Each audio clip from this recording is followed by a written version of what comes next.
One of the things I think you'll notice is that throughout most of the presentations, I use a 4 box that includes individual, team, product, and organization.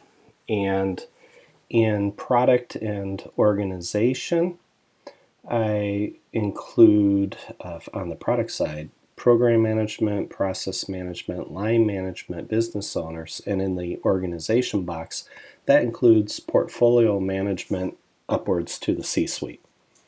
And I know that purists or agile purists don't like to talk about hierarchies, but they exist. They're not going to go away.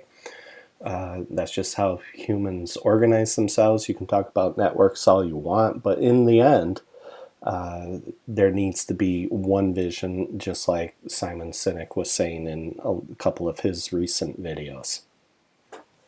So I use this 4 box all over the place, and it's very useful in explaining concepts and helping people understand not so much how to compartmentalize all of this, but really to be able to understand the differences between those 4 areas.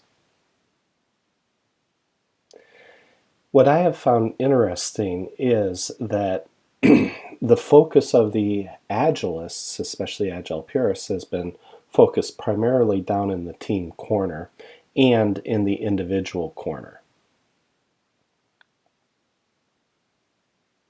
Over on the product side, there's been much less of a focus, and on the portfolio side and upwards, well, you might as well just ignore it because not a lot has happened there. But what's interesting is that we've had about, between project management professional and most of the other agile certifications, there's about 1.7 million people who have certifications that are running around. And somebody recently did a tally of all the agile certifications they could find, and the list was over 100 certifications long. And so people are going to get certification fatigue soon. And there's only so many certifications a person's willing to do before they just go, okay, there's no value add to this, and it's not answering the question, what's in it for me? PMP, last I checked, last fall, around October, November, there are around 932,000 active PMPs worldwide. For the CSMs, it's around, it's hard getting numbers out of them. Last number I had was 450,000. For the professional Scrum Master, they had 316,000. And if you include PMI's ACP, that's almost another 30,000. So all that together adds up to roughly 1.7 million in the left 2 boxes. And so the focus of Agile has been on the team and individual levels. Of course, they've been working with the product, and if you look at certified product owners or professional Scrum product owners, might be up around 100,000 at one point. I think it was like 50, 60,000, but I'm sure it's grown since then. So that's my best guess. And if you look at program level with non-agile certifications, the program management professional has 2,000. And if you look at the portfolio management professional, they have 450, and 2 of those were in Sweden. And so you can already see immediately that there's a major imbalance in and focus that was over on the team and individual boxes. And later in this presentation, we'll go through the impact that that imbalance has and the communication issues that that causes.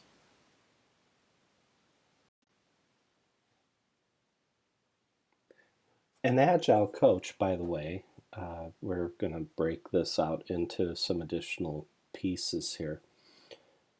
An Agile Coach, by the way, is someone who is already been successful as a team level facilitator and or a Scrum Master. So they can already do everything a Scrum Master can do, Plus, they need to do at least one of each of these in these 4 different areas. And thank you to the Andy people for doing such a cool picture. Hope they don't mind that I borrowed this and I'm giving them attribution under the Creative Commons license, no derivatives, 4.0 type of thing. And over on the left there, an Agile coach needs to either be a really good teacher or a good mentor. And that's on the left-hand portion. There in the middle at the top, they need to be an Agile Lean practitioner, which means it goes well beyond just Scrum and Agile. When you're into Lean, you're talking about theories of constraints and Toyota Lean production and Lean manufacturing, even things like Lean Six Sigma, whatnot. Anything that has anything to do with Lean, that it's a much broader and wider practice than just Agile. Okay. Then, in addition to that, they need to be either a really good coach and or a really good facilitator. And then here at the bottom, you've got, they should at least have one of these 3, either technical mastery, transformation mastery, and business mastery. And they talk about being T-shaped. And T-shaped means you have one area where you're really good and the other smaller ones that are coming off the T, you're not maybe as strong in those areas. But I took this concept and I took it and I put it into these slide decks because it's important for people to understand that an Agile coach is a whole lot more than just a Scrum Master, and they should not use those terms as synonyms for each other. So this is partially an educational process for the organizations to be more specific and more succinct about what they're talking about when they're talking about a Scrum Master versus an Agile coach. Many times an organization will say, oh, well, we need a Scrum Master, but in reality, they need an Agile coach.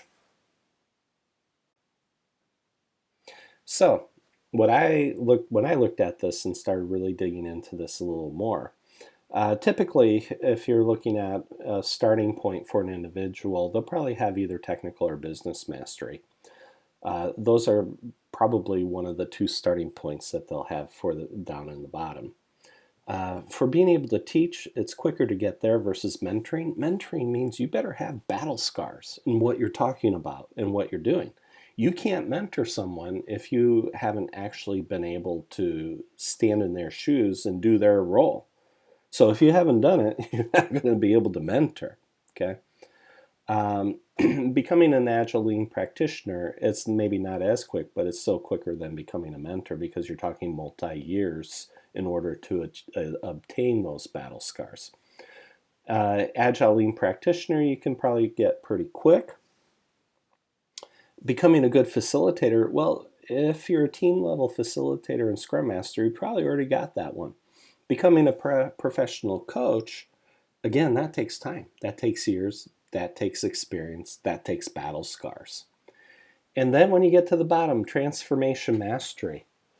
If you aren't able to succinctly and specifically delineate the difference between scaling as a rollout, scaling as in frameworks like SAFe, Less, Scrum at Scale, Nexus, things like that, or that you can't tell the difference between transformation, and the first 2 scalings are more a tool set doing.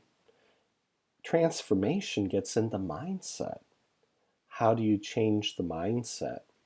And the 4th one for transformation is agile governance. How do you govern all of this?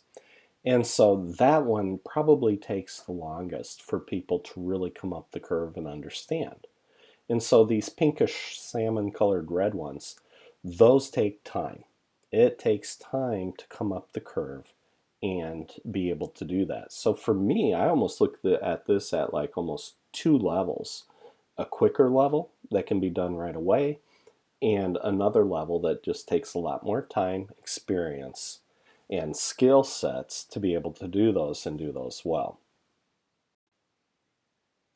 So, whatever you're doing, you need to differentiate for yourselves what are the things that we can add quickly and what are the things that we can't add quickly.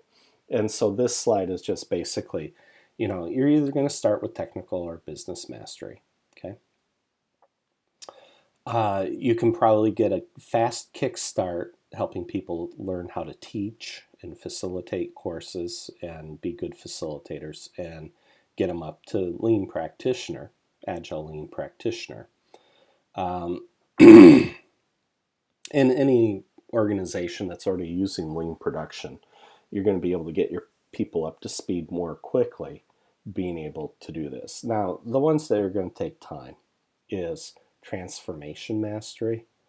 The universe of people who have successfully done agile transformations is a very small universe. We know who each other are for the most part, and we all have our ways of working.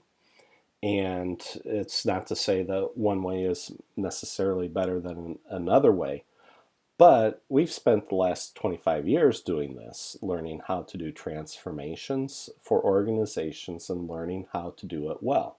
That's why I have a 4-hour training on transformation only. That's just for transformation. When you get into mentoring and coaching, again, it's like in sports. If you've not done the sport, how can you even hope to think that you could be a good coach or a mentor if you've never played the sport? We had a guy that contacted one of the companies I worked with in Stockholm, and he came from a classic waterfall background. And he asked the one person at my coworker, he was asking him, hey, you guys have this training coming up. I need to be able to take this 2-day training so that I can be the coach and mentor expert for XYZ customer. And my coworker asked him, are you serious?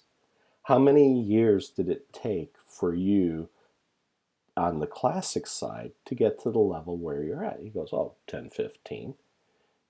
And so he asked him the question of all questions, what makes you think that going to a 2-day course will bring you up a 15-year learning curve in just 2 days? Mic drop. The guy was like, hung up the phone, never came to the course, and I really don't know if he actually ended up being the expert, the agile expert for XYZ organization. If he did, oh my goodness, I feel sorry for the company that hired him to do that. It just doesn't happen that way. If you haven't been working with these things long enough, you don't have the skills, the experience, the battle scars, and probably even the ability to be able to even take on these types of assignments. So this isn't for the faint of heart. You'd better be prepared that this is a lot of hard work, and coming up the curve takes time. This is the mistake organizations make over and over and over again. They think that, we need to go agile, and they don't count the cost.